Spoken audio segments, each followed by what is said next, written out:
ಕರಾವಳಿ ಜಿಲ್ಲೆಗಳಲ್ಲಿ September 29ರಿಂದ October 5ರವರೆಗೆ ವ್ಯಾಪಕವಾಗಿ ಮಳೆಯಾಗುವ ಹೆಚ್ಚಿನ ಸಾಧ್ಯತೆ ಇದೆ. 1 ಅಥವಾ 2ರಂದು ಬಂಗಾಳ ಉಪಸಾಗರದಲ್ಲಿ ವಾಯುಭಾರ ಕುಸಿತವಾಗುವ ಹೆಚ್ಚಿನ ಸಾಧ್ಯತೆ ಇರುವುದರಿಂದ ಕರ್ನಾಟಕ ರಾಜ್ಯಾದ್ಯಂತ ಅಕ್ಟೋಬರ್ 2 ಹಾಗೂ 3ರಿಂದ ಮಳೆಯ ಪ್ರಮಾಣ ಏರಿಕೆಯಾಗುವ ಹೆಚ್ಚಿನ ಸಾಧ್ಯತೆಗಳಾದ. ಅಕ್ಟೋಬರ್ 2 ಹಾಗೂ 3ರಿಂದ ಉತ್ತರ ಒಳನಾಡಿನ ಜಿಲ್ಲೆಗಳಲ್ಲಿ ಯೆಲ್ಲೋ ಅಲರ್ಟ್ ಕೊಡುವಂತ ಪರಿಸ್ಥಿತಿ ಬರಬಹುದು.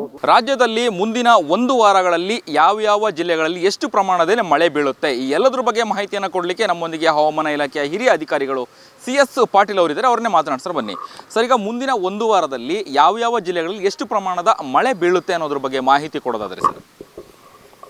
ಕರಾವಳಿ ಜಿಲ್ಲೆಗಳಲ್ಲಿ ಉತ್ತರ ಕನ್ನಡ, ಉಡುಪಿ ಹಾಗೂ ದಕ್ಷಿಣ ಕನ್ನಡ ಜಿಲ್ಲೆಗಳಲ್ಲಿ ಸೆಪ್ಟೆಂಬರ್ 29ರಿಂದ ಅಕ್ಟೋಬರ್ 5ರವರೆಗೆ ವ್ಯಾಪಕವಾಗಿ ಮಳೆಯಾಗುವ ಹೆಚ್ಚಿನ ಸಾಧ್ಯತೆ ಐತಿ. ಆದರೆ ಈ ಜಿಲ್ಲೆಗಳಲ್ಲಿ ಮುಂದಿನ 1 ವಾರದವರೆಗೆ ಹಗುರದಿಂದ ಸಾಧಾರಣವಾಗಿ ಮಾತ್ರ ಮಳೆಯಾಗುವ ಸಾಧ್ಯತೆ ಐತಿ. ಯಾವುದೇ ನಾವು ಅಲರ್ಟ್ ಕೊಟ್ಟಿಲ್ಲ ಉತ್ತರ ಒಳನಾಡು ಕರಾವಳಿ ಜಿಲ್ಲೆಗಳಲ್ಲಿ. ಮತ್ತು ಉತ್ತರ ಒಳನಾಡಿನ ಜಿಲ್ಲೆಗಳಲ್ಲಿ ಸೆಪ್ಟೆಂಬರ್ 29, ಸೆಪ್ಟೆಂಬರ್ 30, ಅಕ್ಟೋಬರ್ 1, 2ರಂದು ಕೆಲವು ಕಡೆ ಮಾತ್ರ ಹಗುರದಿಂದ ಸಾಧಾರಣವಾಗಿ ಮಳೆಯಾಗುವ ಹೆಚ್ಚಿನ ಸಾಧ್ಯತೆ ಐತಿ. ಅಕ್ಟೋಬರ್ 3, 4 ಹಾಗೂ 5ರಂದು ಉತ್ತರ ಒಳನಾಡಿನ ಜಿಲ್ಲೆಗಳಲ್ಲಿ ಹಲವು ಕಡೆ ಮಳೆಯಾಗುವ ಸಾಧ್ಯತೆ ಐತಿ.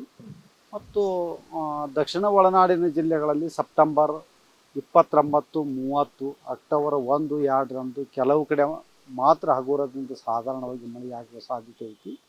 ಅಕ್ಟೋಬರ್ 3, 4, 5 ಹಾಗೂ 6ರಂದು ದಕ್ಷಿಣ ಒಳನಾಡಿನ ಜಿಲ್ಲೆಗಳಲ್ಲಿ ಹಲವು ಕಡೆ ಮಳೆಯಾಗುವ ಸಾಧ್ಯತೆ ಐತಿ.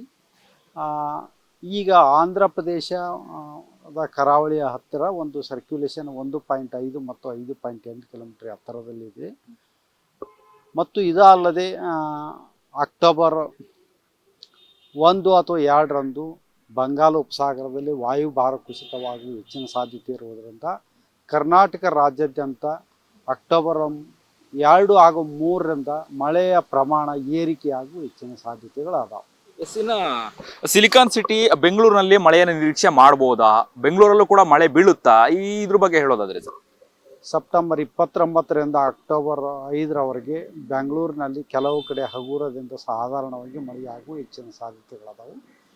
ಬೆಂಗಳೂರಿನಲ್ಲಿ ನಾವು ಯಾವುದೇ ಅಲರ್ಟ್ ಕೊಟ್ಟಿಲ್ಲ ಭಾರಿ ಮಳೆ ಆಗಲಿಕ್ಕೆ, ಆದರೆ ಹಗುರದಿಂದ ಸಾಧಾರಣವಾಗಿ ಮಳೆ ಆಗುತ್ತಿಲ್ಲ. ಓಕೆ, ಇನ್ನು ಹಳೆ ಮೈಸೂರು ಮತ್ತೆ ಉತ್ತರ ಕರ್ನಾಟಕ ಭಾಗದಲ್ಲೂ ಮಳೆಯನ್ನ ನಿರೀಕ್ಷೆ ಮಾಡಬಹುದು. ಈಗಾಗಲೇ ಒಂದಷ್ಟು ಉತ್ತರ ಕರ್ನಾಟಕ ಭಾಗಗಳಲ್ಲೂ ಕೂಡ ಅತಿಯಾಗಿ ಮಳೆಯನ್ನು ಕೂಡ ಬಂದಿರುವಂತದ್ದು. ಮತ್ತೆ ಮಳೆಯ ಪ್ರಮಾಣ ಎಷ್ಟಿದೆ ಅನ್ನುವಂಥದ್ದು ಸರ್? ಮುಂದಿನ ಒಂದು 3 ಅಥವಾ 4 ದಿವಸಗಳವರೆಗೆ ಮಳೆಯ ಪ್ರಮಾಣ ಕಡಿಮೆ ಇದೆ. ಉತ್ತರ ಒಳನಾಡಿರ್ಬೋದು, ದಕ್ಷಿಣ ಒಳನಾಡು ಹಾಗೂ ಕರಾವಳಿ ಜಿಲ್ಲೆಗಳಲ್ಲಿ ಸೆಪ್ಟೆಂಬರ್ 29, 30, ಅಕ್ಟೋಬರ್ 1, 2ರಂದು ಮಳೆಯ ಪ್ರಮಾಣ ಸ್ವಲ್ಪ ಕಡಿಮೆ. ಅಕ್ಟೋಬರ್ 3ರಿಂದ ಮಳೆಯ ಪ್ರಮಾಣ ಏರಿಕೆಯಾಗುವ ಹೆಚ್ಚಿನ ಸಾಧ್ಯತೆಗಳದಾವೆ. ಓಕೆ, ಇನ್ನು ಗಾಳಿ ಸಹಿತ ಮಳೆ ಬರುವಂತದ್ದ ಅಥವಾ ಗುಡುಗು ಸಿಡಿಲು ಇರುವಂತದ ರಿಟೇಕ್? ಗುಡುಗು ಸಿಡಿಲು ಇರುತ್ತಾ, ಗಾಳಿ ಸಮೇತ ಮಳೆ ಬರುತ್ತಾ, ಅಥವಾ ಹೇಗಿರುತ್ತೆ ಅನ್ನುವಂಥದ್ದು ಸರ್? ಯಾಕಂದ್ರೆ ಇತ್ತೀಚಿನ ದಿನಗಳಲ್ಲಿ ಮಳೆಯಿಂದ ಗಾಳಿ ಸಹಿತ ಮಳೆ ಬಂದಿರುವಂತದ್ದು. ಹಾಗಾಗಿ ಮುಂದಿನ 1 ವಾರದಲ್ಲಿ ಗಾಳಿ ಸಹಿತ ಮಳೆ ಬರುತ್ತಾ ಅಥವಾ ಗುಡುಗು ಮಿಂಚು ಇದನ್ನ ಏನಾದ್ರು ನಿರೀಕ್ಷೆ ಮಾಡಬಹುದಾ, ಹೇಗೆ ಅಂತ?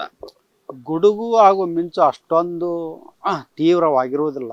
ಆದರೆ ಅದರ ಮಳೆಯ ಜೊತೆಗೆ ಗಾಳಿಯ ವೇಗ ಪ್ರತಿ ಗಂಟೆಗೆ 30ರಿಂದ 40 ಕಿಲೋಮೀಟರ್ ಇರುವ ಹೆಚ್ಚಿನ ಸಾಧ್ಯತೆಗಳದಾವು. ಇನ್ನು ಕೊನೆಯದಾಗಿ ಈ ವರ್ಷದ ಮುಂಗಾರು ಮಳೆ ಯಾವಾಗ ಮುಕ್ತಾಯ ಆಗುತ್ತೆ ಅನ್ನುವಂಥದ್ದು ಸರ್? ಎಲ್ಲಿವರೆಗೆ ಮಳೆಯ ಪ್ರಮಾಣ ಹೆಚ್ಚಾಗಿರುತ್ತೆ? ಮಳೆಯಲ್ಲಿ ಯಾವಾಗ ಮುಕ್ತಾಯವಾಗುತ್ತೆ ಮುಂಗಾರು ಮಳೆ ಅನ್ನೋದು?